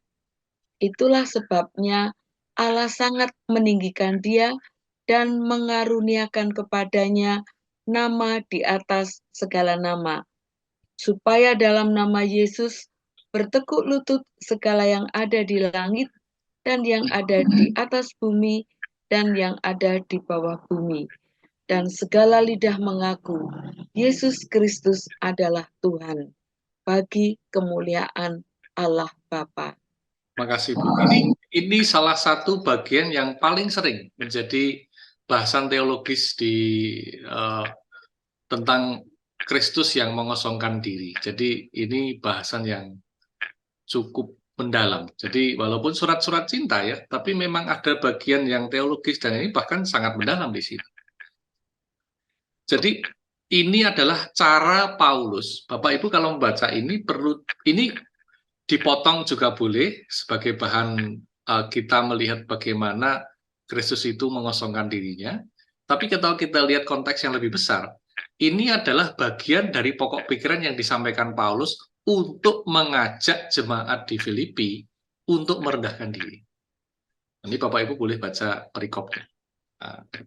Jadi Paulus mengajak jemaat di Filipi itu untuk hidup berpadangan dengan Kristus, menaruh pikiran Kristus dalam dirinya. Nah, kemudian dari teks ini mungkin kita berlanjut mengenai mengosongkan diri.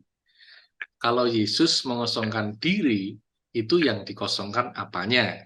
Kemudian yang kosong itu seberapa kosong? Jadi pertanyaan-pertanyaan ini bisa muncul, dan kalau kita tidak diajak membahas secara bertanggung jawab, ya itu bisa keliru. Kalau Tuhan mengosongkan dirinya, dia tidak jadi Tuhan lagi berarti. Kan bisa begitu. Wah, itu udah kacau balau itu. Ini bisa jadi bahan polemikus sebelah itu untuk jadi bahan menyerang kita gitu. Tapi tidak penting lah, mereka ngomong aja terserah lah. Tapi yang jelas yang dikosongkan tuh Bapak Ibu, ini yang boleh kita secara hati-hati melihat adalah bahwa kemuliaannya itu kan ditinggalkan karena dia menjadi manusia. Jadi dia sama seperti kita. Kemudian sifat maha hadirnya juga ditinggalkan. Karena dia menjadi manusia. Omnipresence-nya itu ditinggalkan. Jadi terikat oleh tubuh. Kemudian maha taunya juga ditinggalkan. Karena apa? Ya karena dia manusia. Makanya kalau ditanya kapan Yesus datang kembali, tidak ada yang tahu. Kecuali Bapa yang tahu. Apakah dia sebagai Tuhan? Itu tidak tahu. Ya pasti tahu. Tetapi karena dia terikat sebagai manusia, kemahatauannya ini terbatas, Bapak Ibu. Kemudian sifat maha kuasanya itu juga tidak langsung begitu saja sejak lahir ceprol sudah bicara. Atau lahir di bawah pohon korma langsung bicara sama ibunya, kan tidak bisa begitu. Nah itu kemahakuasaannya itu terbatas. Dia bisa membuat mujizat hanya setelah diurapi oleh Roh Kudus pada waktu dibaptis. Nah, ini akan lebih mendalam Bapak Ibu kalau kita belajar kristologi pada kesempatan-kesempatan berikutnya, mungkin pada kelas-kelas berikutnya. Tapi di SOD 1 malah sudah ada kristologi saya rasa. Walaupun judulnya berbeda ya, tapi isinya kristologi. Jadi Yesus itu tidak mengosongkan sifat ketuhanannya, tetapi pada privilege-nya. Jadi yang ia taruh dan letakkan, yang ia tinggalkan itu keistimewaannya, bukan keberadaannya sebagai Tuhan. Dia tidak pernah berhenti menjadi Tuhan. Dia tetap 100% Tuhan, 100% manusia. Jadi ini analogi pasti tidak tepat, tapi bisa kita bayangkan bahwa misalnya kalau Bu Neni sedang pergi ke gereja, itu misalnya seharian itu, apakah pada hari itu Bu Neni tidak menjadi ibu rumah tangga di rumah? Kan tidak begitu. Jadi itu analogi ya. Jadi kalau Tuhan meninggalkan tahtanya di surga, apakah dia berhenti jadi Tuhan? Kan tidak. Ya cuman dia ada tugas saja di dunia. Atau ada, sebenarnya bukan tugas itu seakan-akan kehendak orang lain. Ini kehendak dirinya menyelamatkan manusia. Jadi kita bisa lihat bahwa pilihan Tuhan itu sangat drastis. Meninggalkan kemuliaannya, meninggalkan segala hal yang indah bagi dirinya untuk datang ke dunia demi kita. Jadi yang memilih menjadi manusia, pemilihan menjadi manusia untuk bertindak secara radikal demi menyelamatkan manusia itu kan membawa konsekuensi bahwa dirinya akan mengalami kematian 3 hari. Dan dia akan tetap menjadi manusia selama-lamanya. Nah ini yang kadang-kadang kita Kita miss Bapak Ibu. Nanti kalau Tuhan masuk ke surga, sudah di surga, naik ke surga terus bagaimana? Nyatanya dia tetap tangannya berlubang kok. Dia tetap manusia. Itu keputusan once and for all. Sekali menjadi manusia, dia tetap akan menjadi manusia. Jadi itu keputusan yang drastis Bapak Ibu. Jadi ia juga memilih untuk lahir dalam keluarga yang bersahaja, itu kan juga drastis.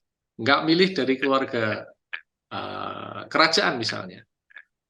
Dia milih mati disalib. Ini kan pilihan-pilihan yang dahsyat yang dilakukan oleh anak itu, sang anak itu, Tuhan kita itu. Nah, Paulus merefleksikannya. Paulus tuh mengajak melihat itu semua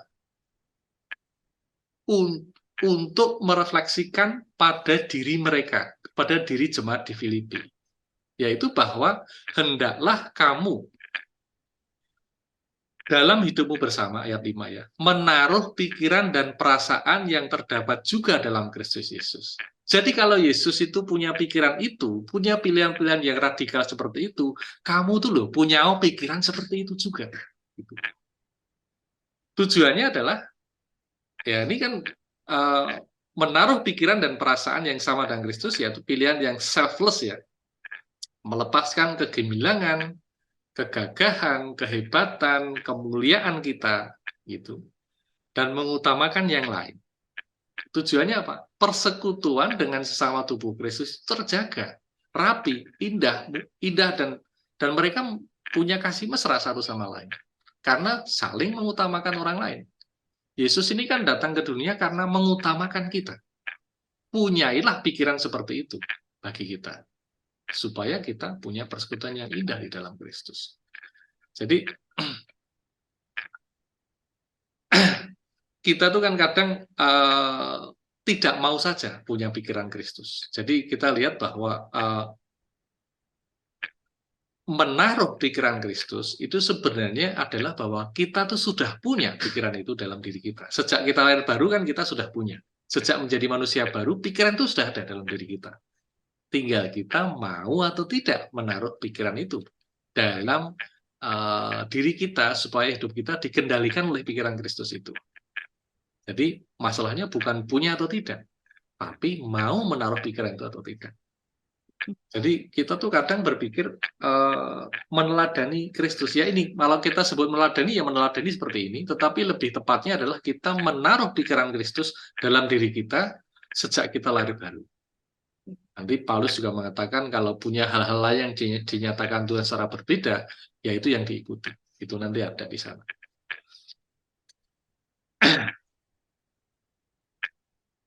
Kita lihat ini Bapak Ibu. Sebentar ya. Ini yang tadi. Nah ini, Bu Neni silakan. Ya, Filipi 2 ayat 3-4.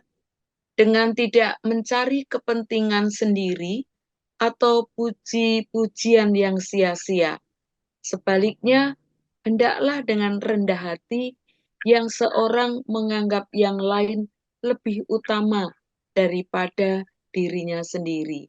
Ya, Dan janganlah tiap-tiap orang hanya memperhatikan kepentingannya sendiri, tetapi kepentingan orang lain juga. Nah, kalau pikiran Kristus yang radikal tadi, melepaskan segala privilege-nya sebagai Tuhan, itu kita jadikan refleksi bagi diri kita, maka yang terjadi ayat 3 dan 4 ini, hendaklah dengan rendah hati menganggap yang lain lebih utama dari diri kita. Terus jangan hanya memperhatikan kepentingan kita, tapi kepentingan orang lain juga. Jadi itu, Paulus tuh mengajak ke situ, supaya persekutuannya indah. Ini bisa nanti dijabarkan, didalami, jadikan referensi, atau pada kesempatan berikutnya kalau kita membahas pasal-pasal di Filipi secara lebih mendetail. Kemudian kebangkitan yang diharapkan Paulus ini, Bapak Ibu, silakan Bu Neni.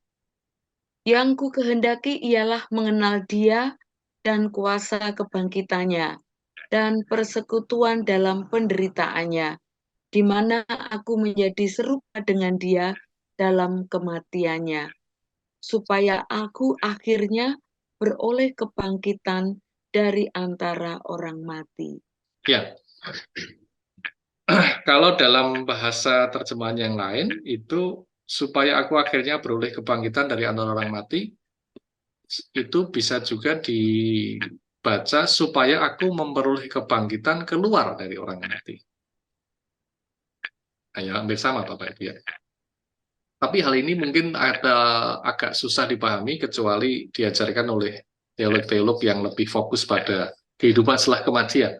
Tapi kita bisa lihat bahwa di Wahyu itu dinyatakan ada 2 kali kebangkitan. Kebangkitan benar, orang benar, yaitu orang yang mati langsung bangkit. Ada kebangkitan semua orang, bukan untuk bangkit untuk hidup, tapi untuk dihakimi. Nah, kebangkitan yang diharapkan Paulus itu adalah kebangkitan orang benar yang langsung bangkit setelah mati. Kita juga lihat contohnya misalnya Lazarus itu kan mati langsung berada di pangkuan Abraham. Nah, kira-kira itu yang diharapkan Paulus itu seperti itu. Jadi ini mengenai kebangkitan yang dipikirkan Paulus. Kemudian pokok pikiran yang lain yang saya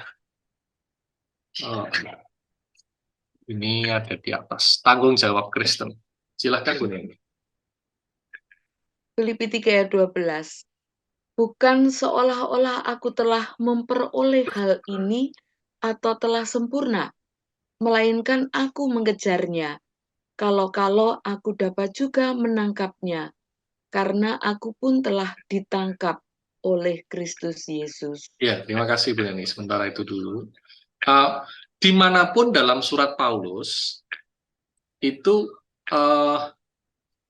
ia sama sekali tidak pernah menggambarkan bahwa hidup Kristen itu pasif, selamat pasif, terus menunggu mati. Tidak begitu. Banyak orang Kristen yang seperti itu memang. Kita akui bahwa itu bukan banyak, tapi banyak sekali. Jadi ini memang ya bagian dari pelayanan ya, bahwa kita perlu mengingatkan bahwa hidup Kristen itu nggak begitu. Sekali selamat, terus sudah nunggu mati, nanti masuk surga. Ya memang iya, tapi harusnya tidak begitu gitu. Tapi kebanyakan orang Kristen kan begitu. Asal percaya, selesai.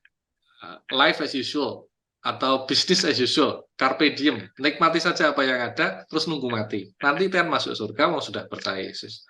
Tapi Paulus itu tidak. Dia press on. Dia menghendaki untuk terus berjuang mengerjakan keselamatan.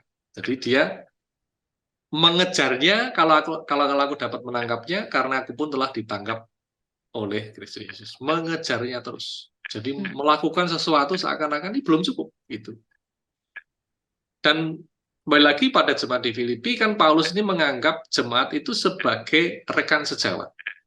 Mengatakan bahwa jemaat Filipi itu sudah memiliki pikiran yang sama dengan dirinya dan berharap mereka pun terus berlanjut mengerjakan keselamatan itu sesuai dengan situasi dan kondisi panggilan masing-masing. Ini kita lihat di bawah nih Bu Neni. Ya. Pasal 3, 15, 16. Karena itu marilah kita yang sempurna berpikir demikian. Dan jikalau lain pikiranmu tentang salah satu hal itu akan dinyatakan Allah juga kepadamu. Tetapi baiklah tingkat pengertian yang telah kita capai, kita lanjutkan menurut jalan yang telah kita tempuh. Terima kasih. Tadi saya sampaikan bahwa pengertian orang Filipi, pengertian jemaat di Filipi dan Paulus itu sudah klop banget. Tetapi Paulus juga membiarkan. Kalau memang Tuhan menyatakan berbeda untuk satu hal, ya silahkan. Itu toh kondisinya berbeda-beda. Gitu. Itu yang disampaikan di Filipi 3, 15, 16. Kemudian pokok pikiran yang juga terlintas bagi saya itu damai Kristus Bapak Ibu. Jadi pada akhir suratnya, Paulus memberi pernyataan tentang kekhawatiran hidup. Silahkan Bu Neni. Filipi 4 ayat 7. Damai sejahtera Allah yang melampaui segala akal akan memelihara hati dan pikiranmu dalam Kristus Yesus. Jadi damai sejahtera Allah yang melampaui segala akal. Bahkan dalam duka cita yang mendalam, dalam situasi dia di penjara yang tidak mungkin bersukacita menurut orang biasa, itu melampaui segala akal bahwa dirinya bisa bersukacita. Itu damai yang seperti itu pula yang akan memelihara hati dan pikiran jemaat di Filipi karena pekerjaan Kristus Yesus. Jadi tidak peduli apa yang terjadi, Kristus akan memelihara hati dan pikiran jemaat di Filipi. Syaratnya, mereka perlu mengendalikan pikiran mereka dan berpikir mengenai hal-hal yang jujur, baik, murni, dan benar. Saya rasa itu mungkin ini ada respon Bapak Ibu. Kalau ada silahkan Bapak Ibu. Ini. Saya udah habis atau masih berapa menit Bu Neni? Bentar, Pak. 20-15. Saya paling hanya tinggal simpulan saja. Iya. Silakan kalau ada respon Bapak Ibu. Ini adalah introduksi supaya Bapak Ibu ketika membaca surat Filipi itu sudah punya gambaran. Oh, nanti yang akan diomongin itu pasti sekitar-sekitar ini. Kalaupun melompat jauh ya tidak akan terlalu jauh dari yang saya sampaikan ini mestinya. Monggo Bapak Ibu kalau ada Silakan. tanggapan, tambahan. Silakan. Masih ada waktu sedikit.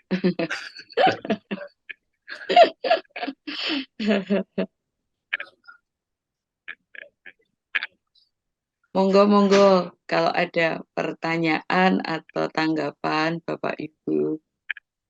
Kebetulan kalau yang di SOD yang juga ikut kelompok komunitas pembelajar Alkitab itu pernah membahas ini. Mungkin Bu Neni belum ya waktu itu ya. Ini sudah lama. Belum, Pak. Ya. Belum, baru dengar ini. Iya, ini yang lama itu kami diajak membahas Filipi itu ayat per ayat sampai selesai. Nggak tahu berapa tahun itu sampai selesai karena pertemuannya bukan tiap minggu. Bu Petrus ya, Bu Ya, Bu Petrus Petrus. salah satu. Dan ternyata menyenangkan sekali. Ketagihan, sampai ketagihan. Atau saya lanjutkan Bu Neni ya. Monggo, Pak. Jadi surat Filipi ini Bapak Ibu ini adalah surat cinta dan kebanggaan Paulus akan jemaat di Filipi. Jadi sejak kata pertamanya Paulus sudah menyatakan kebanggaan yang meluap-luap mengenai keberadaan jemaat di Filipi. Dan juga pada penutup surat ini juga sama. Karena itu saudara-saudara yang kukasihi dan kurindukan di Filipi 4 ayat 1, sukacitaku dan mahkotaku berdirilah juga dengan teguh dalam Tuhan, hai saudara-saudara yang kekasih. Bisa dibayangkan kalau kita memuji orang lain dengan kata-kata ini, itu pasti meluap-luap orang yang dipuji. Engkau itu sangat kukasih dan sangat kurindukan. Engkau adalah kegembiraanku, sukacitaku, dan engkau itu adalah mahkotaku. Bayangkan seorang sahabat lama misalnya mengirim surat seperti ini. Kita bisa berpikir macam-macam, ini maksudnya apa? Tapi kalau kita tahu bahwa surat ini dikirim oleh seseorang penginjil yang taat pada Tuhan, kita tahu nuansanya adalah nuansa kita satu di dalam pekerjaan Tuhan. Sukacitaku dan mahkotaku, berdirilah juga dengan teguh dalam Tuhan, hai saudara-saudaraku yang kekasih.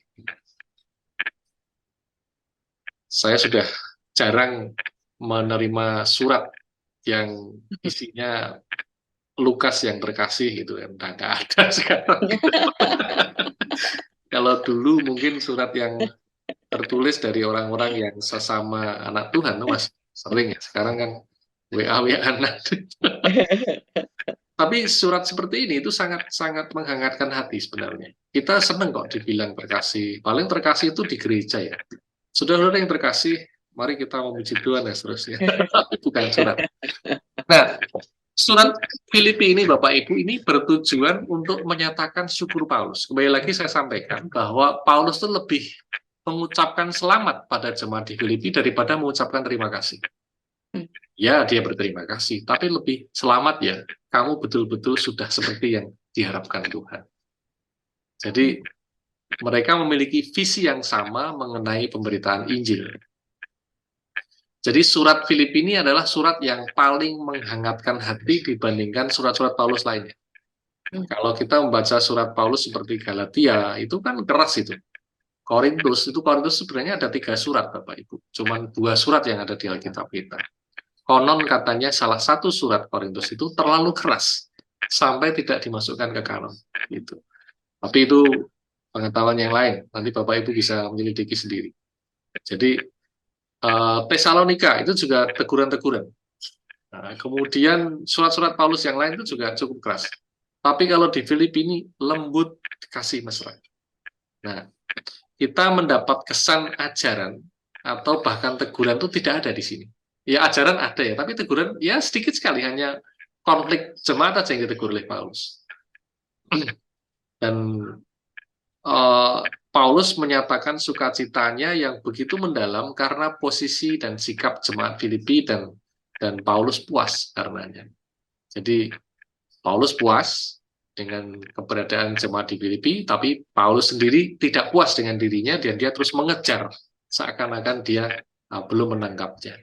Karena apa? Karena dia terus ingin berjuang, dan hidup Kristen itu adalah hidup yang bertanggung jawab dan terus press on, terus menghendaki sesuatu yang semakin dekat dengan Tuhan. Dan dia ingin jemaat di Filipi juga jangan berpuas diri sampai hanya pada tindakan-tindakan yang sebelumnya sudah dilakukan, tapi juga press on untuk sesuatu yang lebih besar, sama seperti Paulus. Mungkin itu Bapak Ibu yang bisa saya sampaikan. Moga-moga ada sesuatu yang boleh Bapak Ibu ambil untuk bekal nanti bahasan-bahasan selanjutnya mengenai pasal-pasal di Filipi. Filipi ini hanya 4 pasal Bapak Ibu, jadi kalau satu pertemuan satu pasal itu sudah sangat kaya itu sebenarnya. Karena satu pertemuan itu kalau PA itu satu perikop pun bisa nggak selesai, apalagi kalau satu pasal. Nanti topik-topiknya akan ditentukan kemudian oleh Bu Neni atau siapa nanti yang merapatkan itu. Mungkin ada respon sebelum kita diskusi kelompok Bapak Ibu. Ya, monggo silakan Bu Nina, monggo Bu Nina. Terima kasih Pak Lukas. Ya, mari. Penjelasannya yang begitu panjang. Tapi saya terus nyimak kok Pak. Jangan Ya, boleh. Pak. Meskipun Pak Indra di sebelah saya sudah terkantuk-kantuk. Ya, mungkin pertanyaan saya cuma simpel aja Pak. Ya. Dengan latar belakang Filipi yang demikian dikasihi, menjadi kekasih dari Paulus, kebanggaan, itu apakah kalau mungkin saat ini Filipi itu masih ada, apakah ada referensi bahwa jemaat di Filipi atau kota Filipi itu juga menjadi teladan atau kebanggaan kita, bisa menjadi teladan atau kebanggaan kita saat ini? Apakah ada referensi seperti itu, Pak? Terima kasih, Bu. Saya coba lihat peta, Bu, ya. Itu saya sekarang nggak lihat sih, cuman saya sempat lihat peta itu namanya masih ada, Bu, sekarang. Filipia atau apa gitu. Tapi ya tentang status kekristenan mereka membanggakan atau tidak ya agak sulit dideteksi, karena kekristenan itu kan meluas di Eropa dan kebanggaannya mungkin tidak di Filipina lagi sekarang. Saya rasa begitu. Tapi kotanya masih ada. Masih ada penduduknya. Bahkan kalau Bapak Ibu lihat di Google Map, itu ya kota-kota biasa, seperti kota-kota Yunani pada umumnya. Batu-batu, kemudian laut yang jernih, tetapi kemudian juga agak jarang tumbuh-tumbuhan, ya begitu itu. Jalannya halus. Ya. Tapi tentang status jemaat, enggak ya Bu, karena bahkan kalau tadi saya sebutkan, Paulus itu sempat mampir ke Smyrna. Smyrna kan salah satu dari 7 jemaat yang mendapat surat Tuhan Yesus melalui Rasul Yohanes. Itu pun mereka itu juga sekarang sudah menjadi bagian dari Turki sekarang. Apakah masih ada jemaat yang dibanggakan? Ya, kalaupun kita lihat masih ada jemaat di sana, kebanggaan kita adalah bahwa mereka bertahan dalam iman, itu saja. Tapi bahwa mereka menjadi semacam mercusuar bagi iman Kristen itu ya saya nggak tahu, saya nggak mempelajari sampai sana. Gitu. Tapi kotanya Filipi masih ada dan masih hidup. Ya, cuman reruntuhan kota pasti dihindari dari pemukiman penduduk pada saat ini. Gitu. Jalan-jalan ke sana Bu, boleh Bu? Ya, mungkin sama-sama SOD Pak. SOD. Iya. Ya, terima kasih Pak Anu karena Iya, tertarik moga-moga, sekali ya. dengan itu ya. Iya, Moga-moga masih ada dan mereka tetap dalam imannya. iya, Bu. Makasih, Pak Lukas. Mungkin ada lagi, Bapak Ibu? Monggo Bapak Ibu, masih ada kesempatan.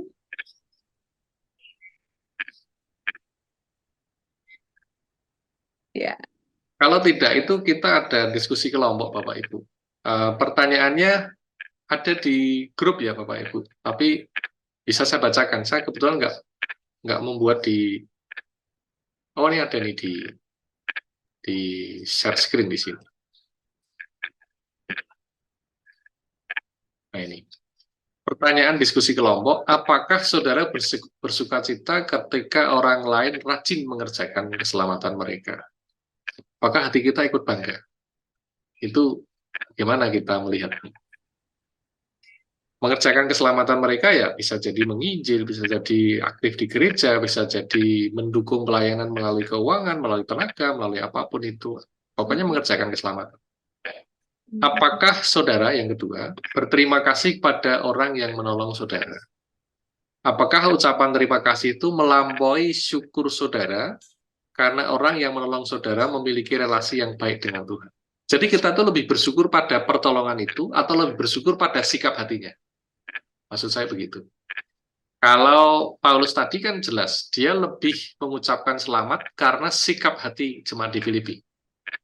Nah, ini tidak harus kita jawab sesuai idealnya seperti apa, tapi ini lebih ke refleksi kita. Kalau kita mendapat pertolongan, Bapak Ibu, itu kadang kita lebih bersyukur, berterima kasih karena pertolongan itu. Padahal kalau Paulus itu mengajarkan kepada kita mengucap syukur karena orang itu diselamatkan Tuhan sebenarnya. Dan dia punya relasi yang baik dengan Tuhan, sehingga kita dapat cipratannya ditolong Tuhan. Apalagi kalau kita dalam posisi yang sangat terpojok kemudian ditolong, misalnya kasus hukum, misalnya kekurangan, kelaparan dalam keluarga, atau sakit, atau apapun di tempat terpencil, gitu, tersesat, itu kan kita kadang berterima kasih berhenti pada orangnya. Padahal kita mesti melihat Tuhannya dengan dia. Gitu. Apalagi kalau dia orang Kristen. Itu maksud saya di situ. Jadi lebih ke refleksi di sini.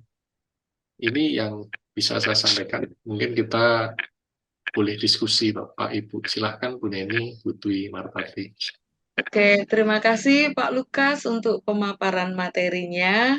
Kita akan masuk ke breakout room yang akan dibagi oleh Bu Dwi. Silakan. Sebenarnya Pak Lukas, kayaknya Pak Lukas itu host loh.